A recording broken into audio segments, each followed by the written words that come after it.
Derechos en Pugna. Conduce Gerardo Laveaga. Nadie discute la necesidad de garantizar el derecho a la educación para todos los mexicanos. Sin embargo, nuestro marco constitucional y legal no parece estar a la altura del desafío. Hoy día existe una educación para las élites y una educación para quienes no pertenecen a ellas.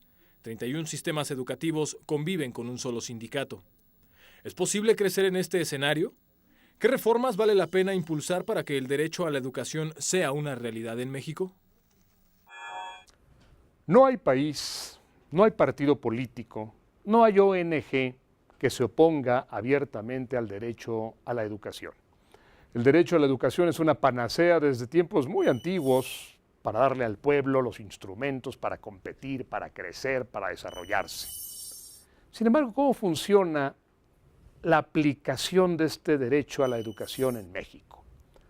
Para hablar de ello, en Derechos en Pugna, un programa de abogados para no abogados, he invitado a dos espléndidos conocedores del tema.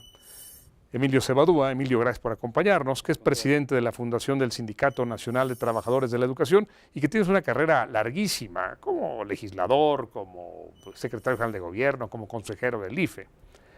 También he invitado a Bernardo Bolaños, un investigador de la UAM, que además es autor de un libro muy bien escrito, muy inteligente, ya desde algunos años, que se llama El Derecho a la Educación.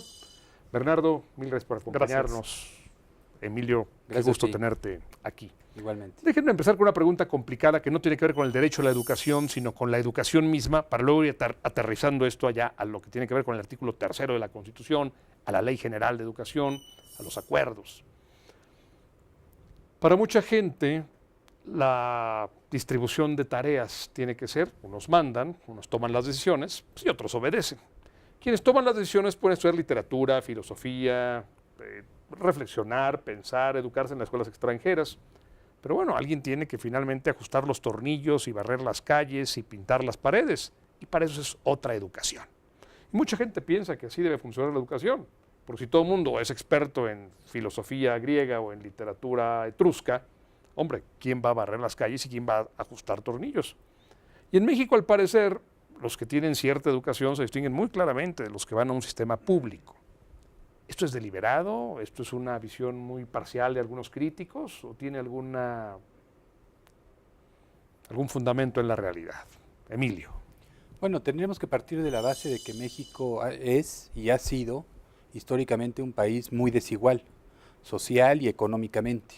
Y eso se refleja y a su vez se retroalimenta con nuestro sistema educativo. Si algo podemos decir en esto sobre nuestro sistema educativo es incluso que ha contribuido a aminorar o disminuir algunas de esas distancias socioeconómicas y ha permitido a un sector importante de la población a lo largo de ciertos periodos históricos el ascenso social. Es la educación a través de la cual sectores de la clase trabajadora, sectores de la clase media han podido acceder a otros niveles de bienestar. No siempre es así y tienes razón en que parece que hay un sistema dual educativo, producto de muchas causas, una de ellas la propia desigualdad de nuestra sociedad. ¿La gente, Bernardo, asciende porque se educó y gracias a lo que aprendió en la escuela subió?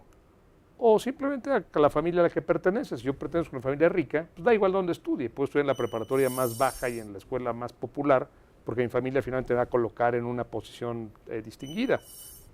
Suben porque la familia los apoya, hablábamos un sociólogo francés, Bourdieu, del capital social, o realmente es una careta. Bueno, ustedes que tuvieron una educación muy buena suben, y ustedes, qué lástima que no tuvieron una educación tan buena, como no estudió y no se aplicó, se quedan donde están. Mira, la sociología de la educación ha mostrado que existe la reproducción de las élites y que efectivamente es difícil que personas de sectores populares asciendan, pero no es imposible. Y justo el sistema educativo, como decía Emilio, permite la movilidad social. Y es muy importante no confundir el hecho de que en la sociedad necesitamos policías, mercaderes, políticos, filósofos, pero no significa que deba haber un determinismo y que los filósofos deban ser hijos de filósofos, los políticos hijos de políticos. Es importante garantizar la igualdad en el punto de partida. Y es posible, y esa es una de las tareas del sistema educativo. Algunos empresarios dicen, pues, ¿yo para qué quiero que los muchachos sepan historia o geografía, que sepan la capital de Azerbaiyán, eso a quién le importa, o que sepan que Dante nació en 1265, eso no tiene ninguna importancia. Yo no quiero que sepan apretar bien los tornillos o mezclar bien las sustancias del producto que vendemos. Nuestro sistema público, ¿qué está propiciando? Bueno, sí creo que podemos coincidir hoy en día que nuestro sistema educativo en general, público y privado, no está proveyendo al país de los graduados, los egresados del sistema educativo que el país requiere para ciertas áreas de competitividad y de desarrollo. Esa es una de las grandes críticas que hoy se le hacen a nuestro sistema educativo, no solo por los propios mexicanos, sino a nivel mundial. Tenemos por lo mismo que adecuar el sistema educativo, poner énfasis en aquello que el mercado y la sociedad requieren para un mejor desarrollo armónico de todo el país. También hay que destacar que nuestro sistema educativo, que hoy está tanto bajo cuestión, funcionó y funcionó bien durante muchas décadas porque permitió en parte atender los rezagos sociales, en gran parte permitir movilidad social, pero por lo menos crear un piso común de todos los mexicanos o de la amplia mayoría de los mexicanos que nos permitió funcionar como país integrado. Ahora, eso no significa que haya estos desequilibrios y que además se hayan agudizado con la globalización y la competitividad internacional.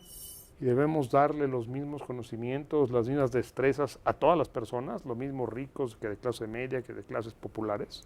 No, tiene que haber un pluralismo educativo, pero que no funcione por motivos de clase, porque tú insistes en las clases sociales. Y es verdad que la gente de clase media alta envía a sus niños normalmente en México a escuelas privadas, pero este determinismo es el que es inaceptable. Lo que debemos hacer es que el pluralismo sea a función de la vocación. Sí, una formación diferente para quien va a ser un técnico, para quien va a ser un policía, que es un oficio digno, muy importante. Yo ahí no estoy de acuerdo con el rector de la UNAM, que de pronto decía, los egresados de la UNAM no son para el sistema de seguridad pública. Bueno, es un oficio digno como el de ser futbolista, como cualquier otro, pero es muy importante que dependa de la vocación, de la decisión de la gente y que tengamos un sistema que promueva el ascenso social. El tema de los valores en educación es larguísimo. Después de este corto que viene, vamos a platicar del artículo 3 de la Constitución. Y vamos a platicar de la Ley General de Educación y vamos a platicar también del sindicato. Acompáñenos después de este corto.